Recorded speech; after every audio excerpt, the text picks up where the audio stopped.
Labaday ito, pero need ko magluto ng aking almusal. Ako pa lang po ang gising dyan. Tulog pa ang mga borders ko. May tirang tuyo kagabi, may tirang gulay kagabi.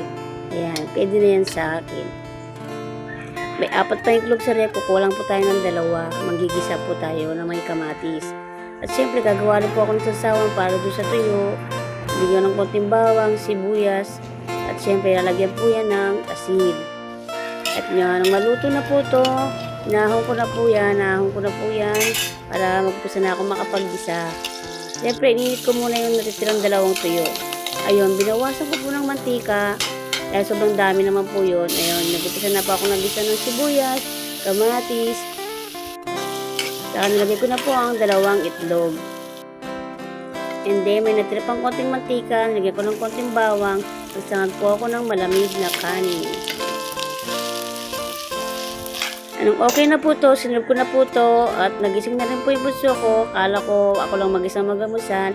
Ito, sasamaan po daw niya ako. Luto na po yan lahat, gulay, iklog, tsaka yung fishball yung natira. Ito, ayaw mo pa video. Salamat